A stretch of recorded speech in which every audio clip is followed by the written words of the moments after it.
How's it going, everyone? College Lefty, and in this video I have for you all the Detroit Tigers team build. I'm going to be using their all-time team squad in MLB The Show 19. We're going to be using Ian Kinsler at second base, Ty Cobb in center field, Pudge Rodriguez behind the dish, Torii Hunter in right field, Curtis Granderson in left field, Miguel Cabrera at third base, Alan Trammell at shortstop. I have the gold Nick Castellanos at first base. I don't have the Player of the Month card, and I didn't really want to lock in all of the stubs right now. I might go ahead and do so later on. But we also have a pretty decent bench. I mean, Cameron Maybin used to play for the Tigers, Austin Jackson, Nico Goodrum, JD Martinez, and Kristen Stewart. The pitching rotation for the Detroit Tigers in this game is actually pretty good. They have Justin Verlander, David Price, Jack Morris, Max Scherzer, and Hal Newhouser. Also, the bullpen is on the shaky side. Not too many great players in the bullpen. At least I have the Andrew Miller. I'm probably only going to go to him if I'm winning in the game. If not, I'll probably go with Fernando Rodney, Corey Knebel, Drew Smiley, and some of those other cards just to save Andrew Miller because I do have him on my ranked seasons team. So I am going to be using this squad in ranked seasons going up against, I think this is a pretty good player. I think I might have played him once before. I'm not really sure, but he does have Clayton Kershaw on the mound and a very good team at that. Definitely a good ranked season squad, and we're going to be taking on his team with the Detroit Tigers team build. So let's go ahead and hop right into the gameplay. He is indeed a 3-time top 50 player, so this is going to be a tough game. I would rather not use Justin Verlander on the mound against a top 50 player. A really good player at MLB The Show is going to be able to hit really anyone on the mound, and especially Verlander doesn't really have the most deception, not really the best pitch repertoire that I like to use anyway. But trying to pitch effectively with him, I'm going to be forced to use him. I mean, I was able to get a caught stealing the very first at-bat once he got on base with Roberto Alomar. He tried to steal. Pudge threw him out, and we have Ty Cobb in center field tracking down that next fly ball there. So there's going to be 2 down in the inning with Willie Mays up, a 12-6 curveball, and we get the pop-up. That was a hanging pitch. And that's the thing I think I struggle the most with Justin Verlander is locating a lot of his pitches, especially the 12-6 curveball and the cutter. I think his best pitch is the slider, and I have had some success with him in ranked seasons, but each time I've faced a top player with him, I don't normally have much success. He usually gets shelled. So hopefully I'm going to try to avoid that in this gameplay, obviously. But we're getting the first base knock with Ty Cobb. I'm going to be debuting a couple of these new players in Ian Kinsler, Torii Hunter. I'm also going to be debuting Curtis Granderson. So a few guys that I just recently picked up for this video specifically. And then also grinding out the signature teams, I unlocked some of those cards. But here's Torii Hunter smacking one to left field. It's going to be robbed by Ty Cobb out there.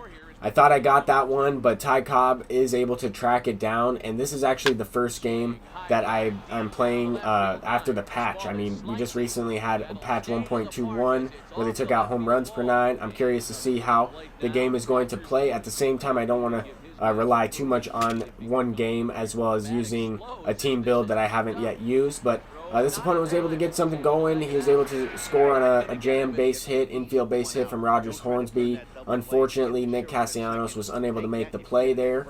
And then once again, like I mentioned earlier, I hung another curveball, something that happens with Verlander quite often. And honestly, with a lot of pitchers, that's why I try to go with more pitchers that have a slider. I really only use Zach Greinke that has kind of a slow looping curveball, and I try to use that sparingly. But Justin Verlander's does break a little bit more, kind of similar to Nolan Ryan's 12-6 curveball. But if you're not able to locate it, then you are going to give up a couple home runs. So far, only 1 home run, and it is only a 3-0 game, so I'm still in it. But Ken Griffey Jr. did make a difference in sending that home run out in the last inning. But Alan Trammell debuting him as well. I forgot to mention him. Is ripping a base hit to left field. So a couple different guys that I was able to try out. I got that Trammell from the signature or the XP reward path, and I haven't yet tried him out. But he's definitely a good card. I was unable to capitalize on scoring any runs in that inning. Would have been nice to have the Player of the Month, Nick Castellanos, at bat right there. Probably could have done some damage with that fastball. I just missed it though. But so far in this game, I haven't really gotten anything going at the plate. Only a few base hits. I've lined out a couple times. Haven't really noticed too many differences with the patch, but at the same time, my timing hasn't been the greatest. I'm off with some of these swings right there with Ian Kinsler lined out to right field. I just missed that one. I was late, definitely.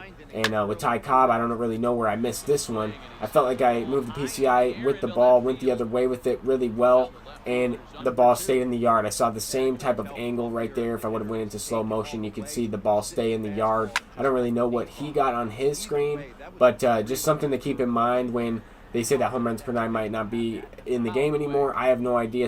It could be the same type of thing with wind. We don't really know for sure yet. We need to play with more of a sample size before we kind of make an analysis. But regardless of how the patch plays, regardless if anything has changed, I'm still going to be playing this game. I'm having a lot of fun, and I'm using my favorite team in the Detroit Tigers. So that is why I'm using this Tigers team build. They are my favorite Major League Baseball team. I've followed them my whole entire life, and I watched a lot of these players play when they were with the Tigers. But so far, I haven't been able to capitalize off of anything. I've gotten absolutely robbed with Torrey Hunter 2 times now on 2 balls to the warning track. I could easily be right in this game. I mean, 2 2-run shots. If those balls leave the yard, I could have the lead in this one. But nonetheless, this player is a really good opponent, and I have to try and keep the game where it's at right now. If he's able to keep scoring runs like he is, then I'm going to be in big trouble. I'm not going to be able to come back in this game, and especially using some players that I'm not really all that used to using, I'm going to have to try and have some better at-bats. But Ty Cobb is showing his power there. He smacks that one to right field. That's a no-doubter. As soon as I released that cutter, I had a feeling that it was gone. I mean, anytime you throw a cutter with early feedback, good feedback over the middle of the plate, it does not matter. It's not going to break, and it's going to be a very flat pitch that if they connect with it, it's going to be launched. Or they can also get a nice weak base hit that's out of reach. But following up another base hit from Lou Gehrig, he smacks one out with his creative player. So it's a 6-0 game. I gave up a couple home runs so far, and that's to be expected. With Verlander, he's always kept me in the game, but most of the time the games are going to be higher scoring. I'm going to have to put up a good amount of runs, and in this one, I haven't been able to do so. I've been hitting the ball all right.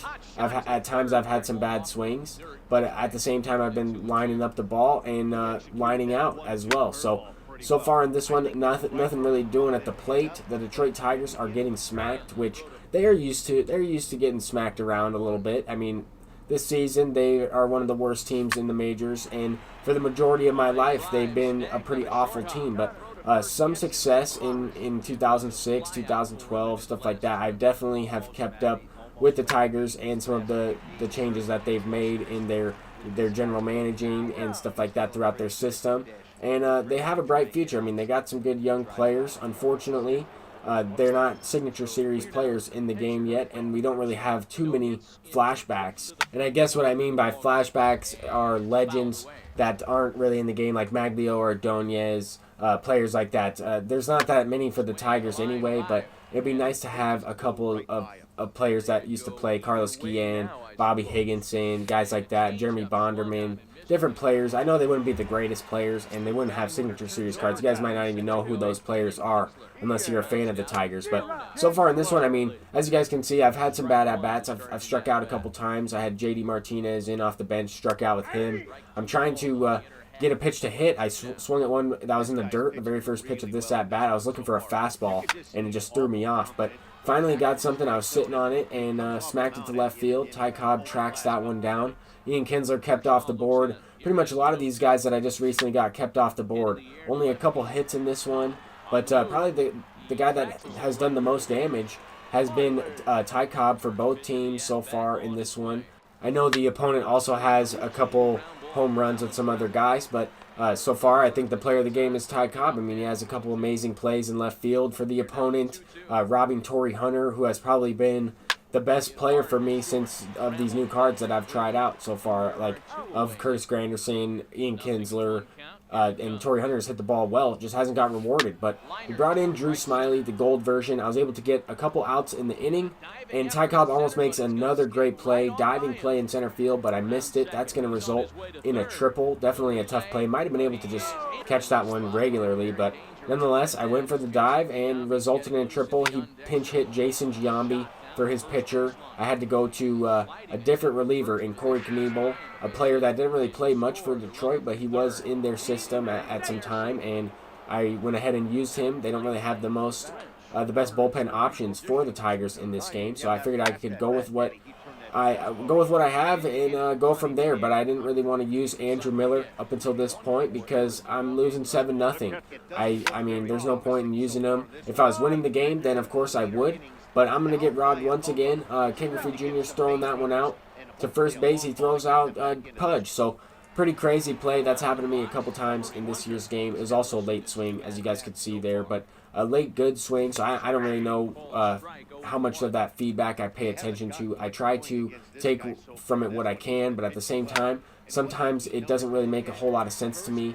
The opponent was able to get some very good swings that resulted in just early good, some early good swings, and he was able to pull the ball. He also had some good squared up swings that were outs. It's kind of confusing to me with that feedback. I try to judge as much of it as I can, but in this game we are absolutely getting destroyed. I mean, 7-0. This game could get out of hand here in the 9th inning.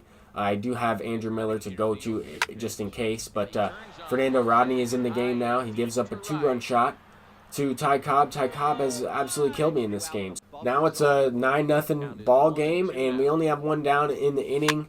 He is able to flare one out into center field with Willie Mays. At this point, I'm just looking to try and get this game over with, get a couple outs, and try and score some runs, try and score 1 run so I don't get shut out. But it is what it is. The Detroit Tigers, they know how to bounce back from these types of losses.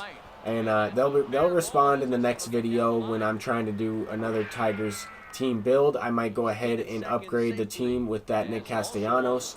Try and get a couple better bench bats maybe. Something like that. Try and figure out if any other guys I missed played for the Tigers. But this opponent could not get out. I mean, I was having a tough time trying to get on base.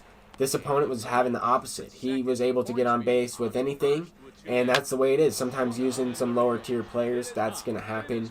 But I gave up a 3-run homer with Drew Smyly there. I ended up closing out the game and got 3 outs, but we lost 14-0. And it is what it is. I had a great time playing. That guy's a great player. He's a top 50 player. And I would have liked to use my regular team against him. I apologize for that. Hopefully he wasn't like, what the heck is this dude doing? And hopefully he caught on right away. But I had a good time with it. First time doing a team build. We get absolutely annihilated, 14-0. It is what it is. But I'll see you guys in the next video. Take care and have a great day. Peace out.